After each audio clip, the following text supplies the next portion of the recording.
Saudara-saudara, sekarang ini banyak orang bisa memberi contoh, tapi sedikit orang bisa menjadi contoh. Ngasih contoh mah gampang, jadi contoh susah. Karena beliau manusia. Laqad ja'akum rasulun min anfusikum. Kalau kambing disuruh nyontoh ayam, yang nyuruh nyontoh kagak punya pikiran, ya kagak level. Kambing mah nyontohnya kambing, kebo nyontohnya orang, nyontohnya orang. Makanya Nabi kita orang, bukan malaikat, bukan jin, bukan dewa, manusia. Kalau manusia disuruh nyontoh manusia, itu perintah masuk akal, predispositionnya sama. Kalau disuruh nyontoh malaikat mah ribet kan. Malaikat bagaimana nyontohnya, dia mah tidur kagak, makan kagak, sama duit budak, sama perempuan kagak open, lah susah nyontohnya. Ya, Superman tuh biar hebat nggak bisa dicontoh Superman, bagaimana terbangnya, lagian pakai celana dalam di luar ban, nggak bisa dicontoh Superman mah. Nabi kita manusia utuh, cuman sungguh pun manusia kualitasnya beda. Ini namanya basyarun la kal basyari, manusia memang, tapi jangan samain, bobot bibitnya beda. Contoh, kita nih manusia, kita tidur. Nabi kita manusia, beliau tidur. Tidur Nabi, tidur mata doang, hatinya nggak pernah tidur. Tuh bedanya sama kita tuh. Tidur kita keblek, asal tidur habis-habisan. Lagi, kita manusia, kita keringetan. Nabi kita manusia, keringetan. Keringet Nabi harum wangi, bau minyak kasturi, zaman belum ada parfum. Keringet kita udah rasain aja masing-masing dah, jangan pakai dikebet udah.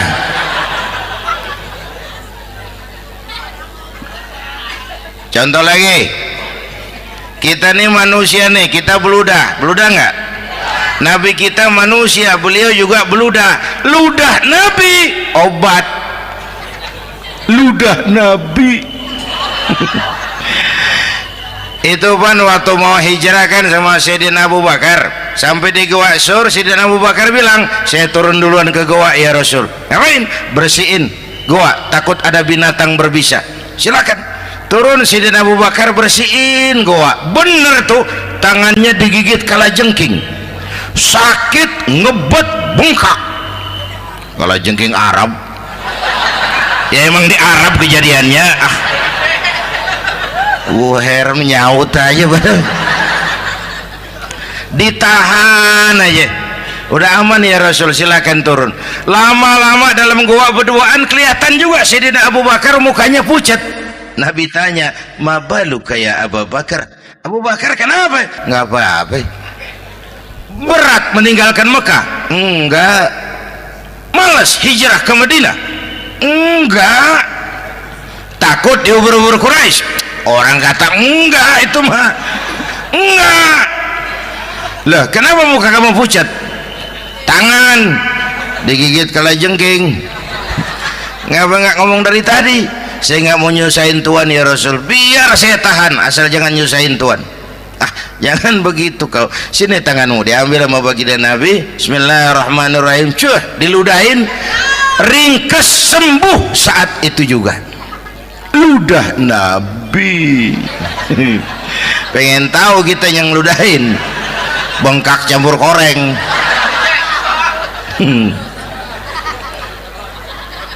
Satu tuh alasannya kenapa Nabi dijadikan contoh, karena manusia. Kalau manusia disuruh nyontoh manusia pasti bisa dong ya. Yang kedua, karena tadi kata Bang Haji Oma, pribadinya itu pribadi yang multidimensi. Mau nyontoh apa?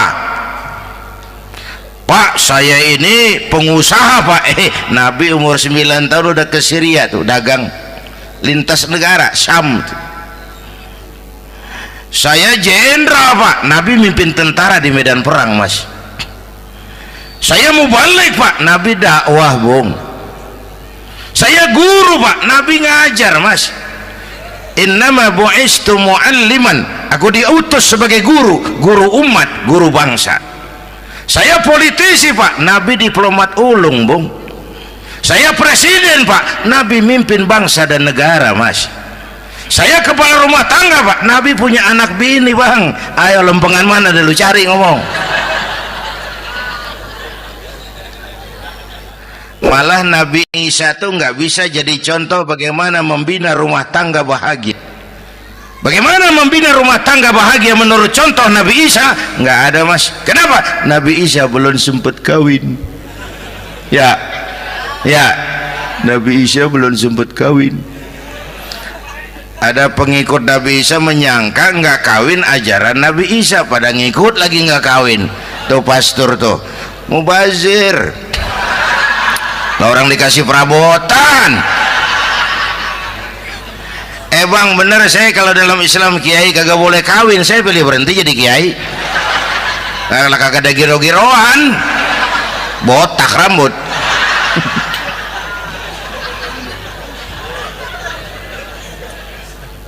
Makanya Bang Haji Oma cerita poligami saya girang banget tadi. Bukan yang ngomong ahlinya soalnya.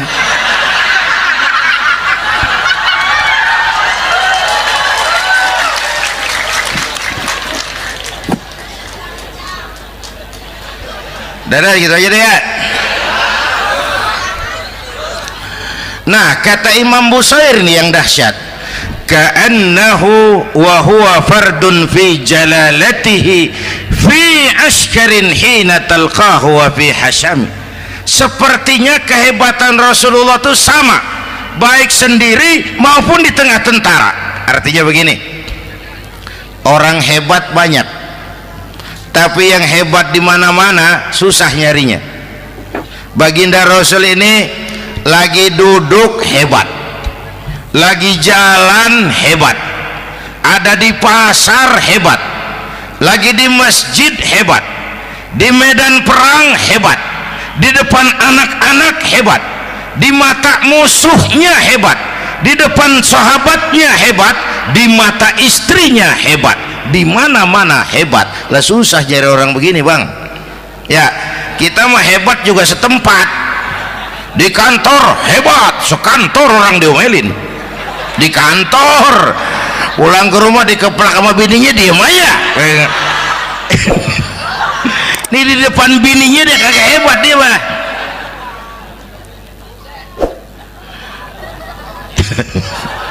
Oke, lalu kalau begitu soalnya apa yang mau kita contoh? Saya sampaikan 3 aja. Pertama, Nabi kita ini tokoh yang sejak kecil udah ditempa kesusahan. Bu, tadi kata Bang Haji, Islam mengangkat derajat kaum perempuan karena perempuan banyak melahirkan orang besar. Lihat Sayyidah Aminah, ibunda baginda Nabi, melahirkan anak pertama tanpa didampingi suami. Meninggal suaminya, sedih hatinya, remuk perasaannya, tapi tegar jiwanya. Dilahirkannya bayi bernama Muhammad, diasuhnya penuh kasih sayang, diantarnya menjadi orang besar dan memang dibesarkan oleh Allah. Itu contoh tuh Bu. Bilangin anak-anak tong, bocah, Nabi ngangon kambing tong, sekolah tong, jadi orang gede. Baba lu tibang tamat SD, lu sarjana lu. Baba lu cuman jadi RT, lu jadi camat lu. Biarin malu baba lu pala jadi kaki, kaki jadi pala, asal lu terus sekolah. Bu, anak sekolahin, gelang doang digedein lu. Nih kan kita Betawi nih pendidikan ngentengin banget kotaan. Udah dong, jangan tinggi-tinggi sekolah udah. Ngapa mak? Baba lu kagak sekolah hidup noh. Hidup dong, pun jamu monyet juga hidup. Bu, anak sekolahin.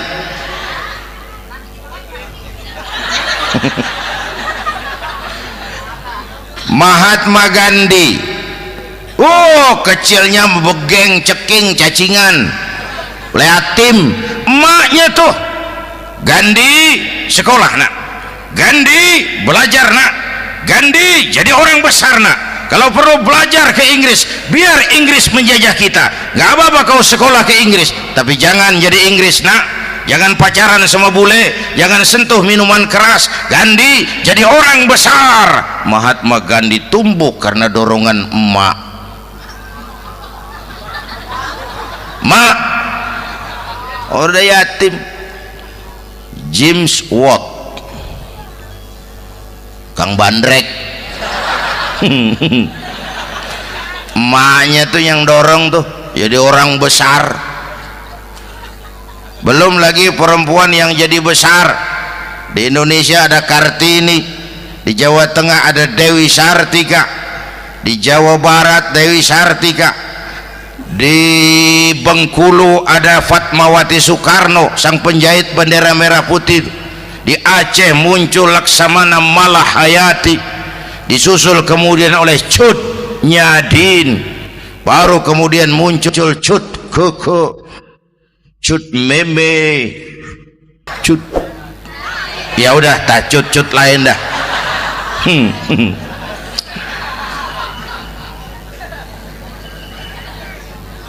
Nabi ke remajanya nggak dikolokin, tegar, tahan bantingan, nggak cengeng.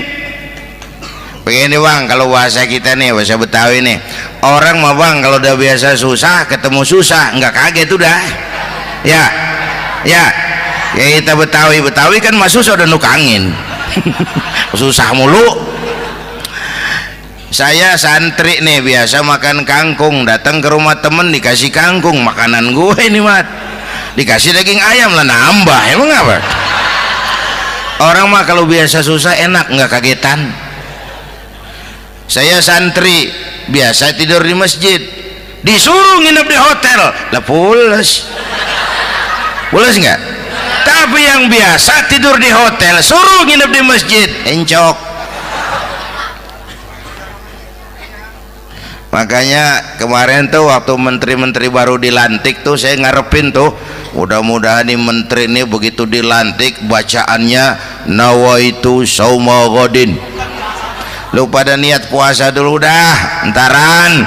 Puasa kan bukan kagak boleh, nunda doang, nunda puasa mah. Tempe boleh maghrib, tahu boleh maghrib, air kelapa boleh maghrib.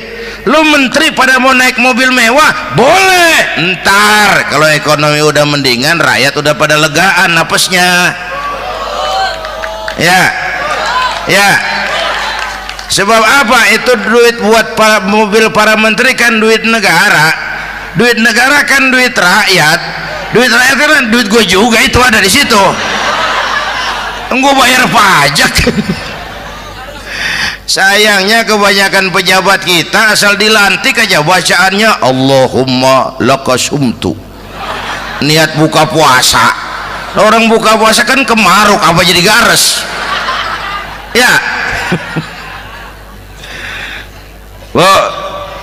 Bu, jadi benar Islam mengangkat harkat, derajat, martabat kaum perempuan. Kata Bang Haji Umar tadi, dengar nggak tuh?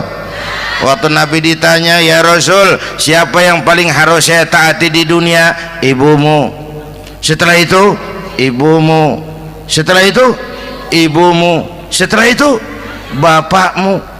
Ibu 3 kali disebut, bapak coba pikirin, ibu 3, bapak 1 bapak. Ini bagaimana ngitungnya? Ini jadi kerok begini nih ngitung nih.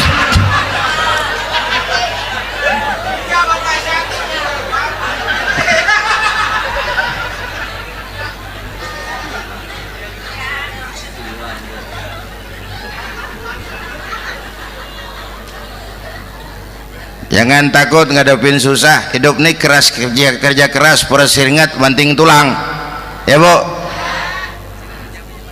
Satu. Yang kedua, contoh dari Nabi, orang yang paling bersih hatinya Rasulullah, orang yang paling baik akhlaknya Rasulullah, orang yang bahkan sudah dapat jaminan ampun dari segala dosa Rasulullah. Tapi orang yang kalau sholat malam sampai bengkak kakinya karena rajin sujud Rasulullah. Aspek ibadah apaan? Hei, diam-diam giliran gue ini ngomong.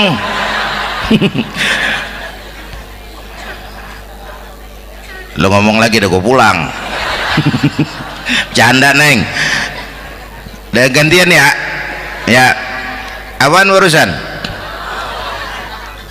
Orang yang dosanya udah dapat jaminan ampun, kalau salat malam bengkak kakinya karena rajin sujud. Saya tahu di sini juga banyak yang kakinya bengkak. Semurat. Oke. Kira-kira 3 minggu yang lalu saya menghadiri haul akbar Syekh Maulana Malik Ibrahim di Gresik, haul ke 609. Dari situ saya ke Surabaya ikut zikir sama keluarga besar Tarbiyatul Qulub.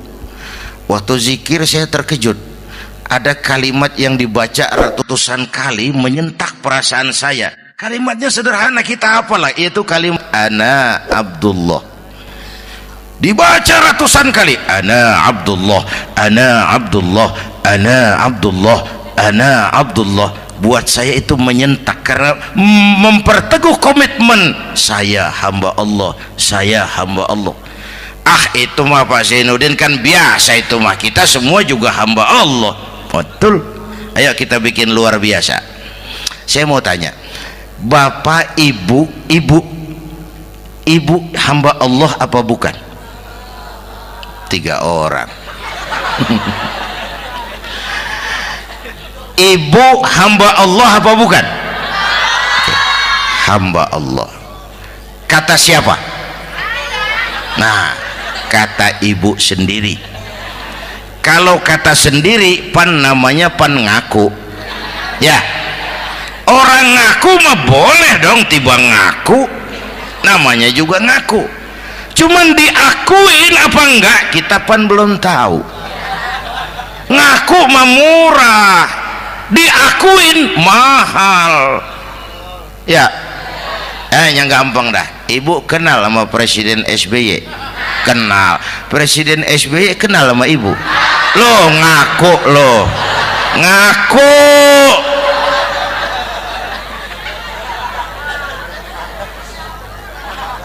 Saya hamba Allah, kata saya.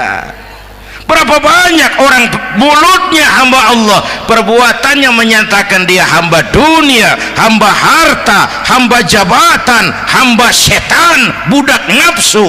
Nggak sesuai ucapan sama perbuatan. Yuk jadi hamba Allah yang beneran. Jangan separuh-separuh, kita mapan asal sakit mah hamba Allah. Ya Allah, ya Allah, lagi sakit, sehat ya dikit, keder, nyari masjid nggak ketemu.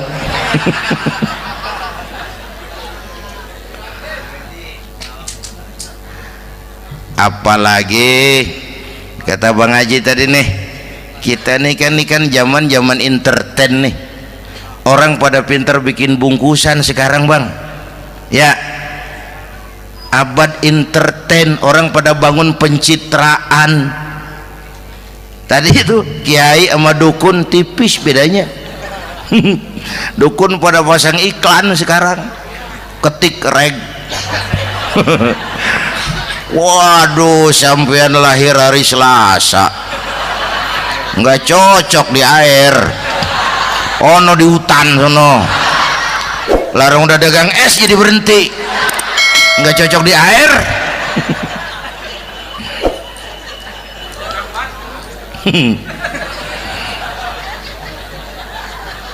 Bu, Di zaman ini siapa pakai apa, siapa mau jadi apa kagak urus nih. Bapak Ibu hadirin yang saya hormati, dan masyarakat kita ini kayak daun kering. Tahu daun kering? Gampang dikumpulin, susah diikat, berisik, gampang dibakar. Tuh daun kering.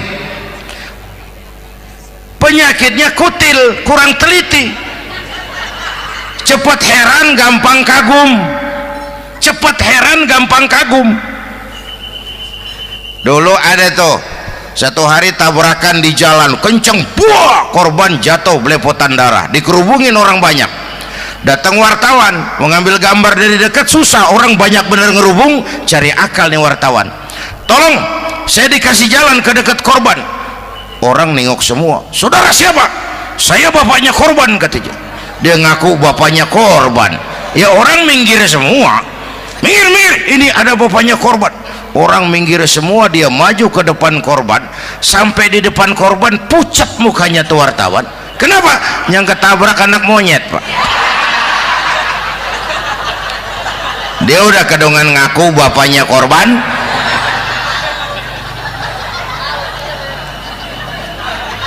Bu, ini cerita pendek tapi pesannya lumayan nih. Kalau belum kenal bener mah jangan buru-buru ngakuin, ya. Dia kagak tahu yang ketabrak siapa, main ngakuin aja, saya bapaknya korban. Lu makan lu jadi bapak monyet sono lu. Makanya jagain kampung kita nih, jangan kemasukan yang aneh-aneh, ya.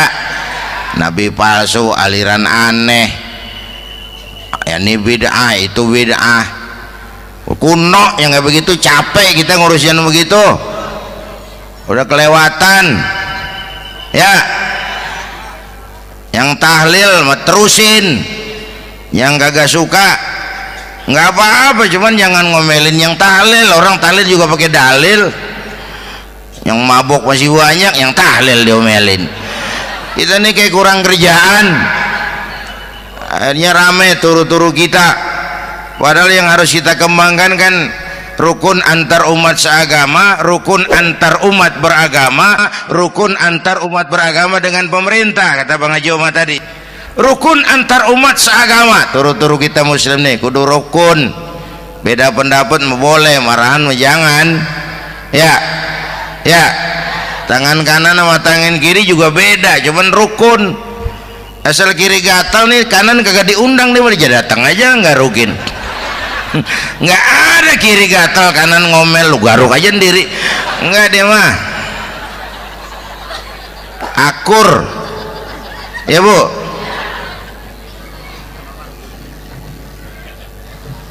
Yang kedua rukun antar umat beragama. Islam ini rahmatan lil. Yang ketiga rukun antar umat beragama dengan pemerintah. Ini mah kita kan bermasyarakat sama juga sembahyang berjamaah, ada imam ada makmum, ya.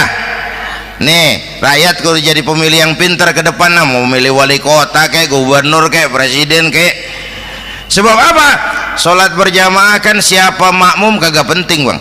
Makmum mah siapa aja boleh, ya.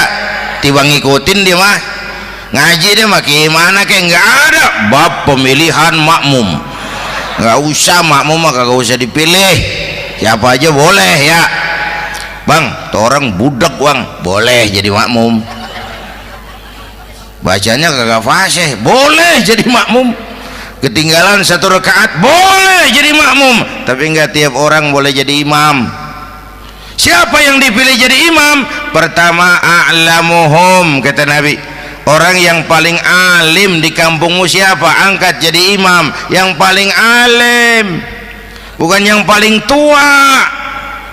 Tua juga kalau kejemur kisut. Dulu tuh Nabi Adam waktu diangkat jadi khalifah kan bekalnya apa? Wa 'allama Adam al-asma'a kullaha. Al-asma' ay al-ulumul katsirah. Dulu zaman Fir'aun perang sihir sama Musa, sekarang perang visi dan misi.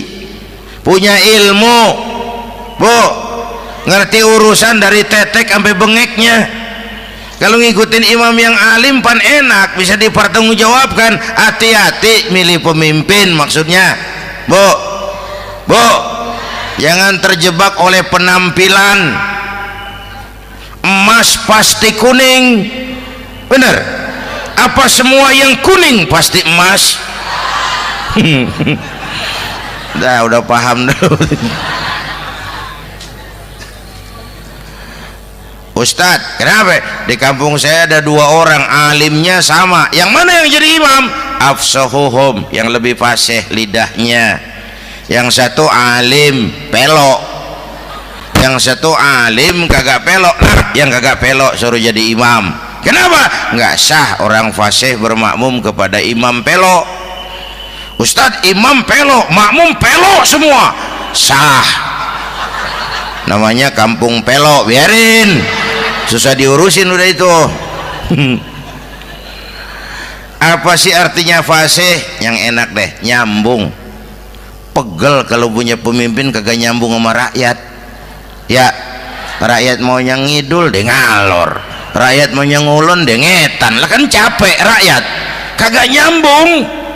Makanya kalau jadi imam pesan Nabi, idza amma ahadukumun nas falyukhaffif. Kalau kamu jadi imam, ringankan sholat kamu. Itu makmum nggak sama kekuatannya. Jangan panjang-panjang kalau jadi imam, kudu tahu keadaan makmum. Tuh makmum ada yang udah tua rentak, diri aja udah gemeter. Ada yang punya darah tinggi, kalau sujud kelamaan palanya ngebet. Ada yang udah janji tuh makmum habis sembahyang mau terima duit. Kalau imam kelamaan, kalau saudan makmum. Ya, nyambung. Jangan udah diangkat jadi imam saenake dhewe. Salat isya berjamaah, rakaat pertama selesai Fatihah Yasin. Makmum ikut mengikut, cuman bari ngancem. Besok gua tawiatin balik lagi udah. Kagak nyambung. Kalau nggak nyambung tuh capek, Bu. Jangan tersenyum kepada orang buta, jangan berbisik kepada orang tuli. Kagak nyambung. Orang buta diajak senyum, bagus sih maksudnya, cuman kan rada mubazir. Orang kagak paham. Cari pemimpin yang nyambung. Kalau memang masyarakatnya suka tahlil, cari pemimpin yang suka tahlil. Rakyatnya suka maulid, cari pemimpin yang suka maulid, supaya nyambung, kagak pegel kita. Bapak Ibu hadirin, saya balik urusan kita. Nyontoh Nabi ibadahnya luar biasa. Bu, kita ini perlu Allah. Kita ini perlu Allah. Semua kita perantau di bumi Allah ini. Perantau pasti pulang.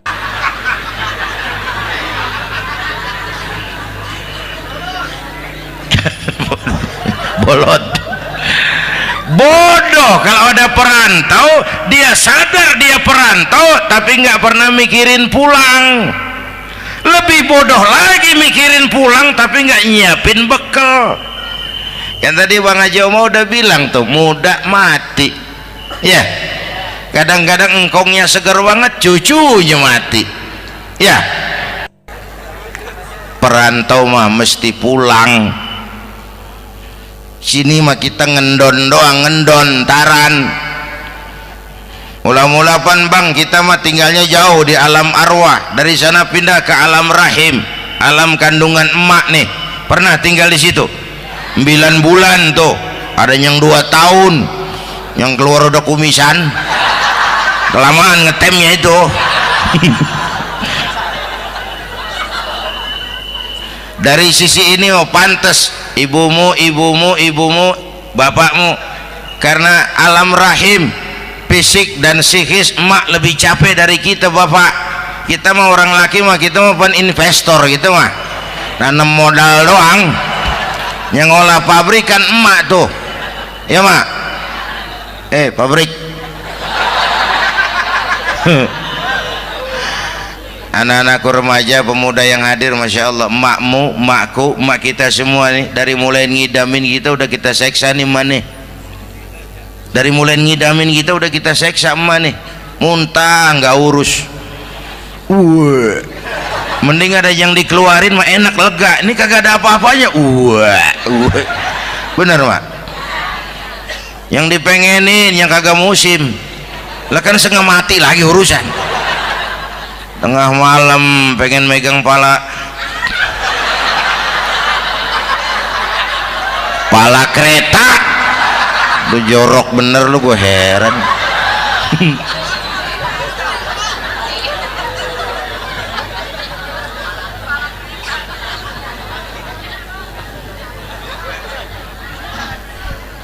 Bapak Ibu hadirin, yang ketiga terakhir, contoh dari baginda Nabi, modal utama perjuangannya adalah akhlak. Memperbaiki akhlak, pakai akhlak. Rasulullah ngajak, bukan ngejek. Rasulullah merangkul, bukan mukul. Rasulullah pakai argumen, bukan pakai sentimen. Tujuannya adalah kebenaran, bukan menang-menangan. Prinsip dakwahnya basyiru wala tunafiru, yassiru wala tu'assiru. Gembirakan orang, jangan ditakut-takutin. Mudahkan urusan orang, jangan dibikin sulit. Di masyarakat memang mendingan rakyat rendah berakhlak tinggi daripada pejabat tinggi berakhlak rendah. Dulu tahun 50-an orang kita kalau pergi haji ke Mekah 6 bulan. 6 bulan tuh orang udah pada lupa aja baru pulang. 6 bulan orang yang ada cuman kapal laut Mekah Madinah onta, banyak rampok lagi di gurun pasir Baduy itu. Dulu orang tua kita belajar manasik, kalian belajar silat. Sekarang karena kemudahan kemajuan ilmu menciptakan Boeing memotong waktu 5 bulan, orang pergi haji cukup sebulan.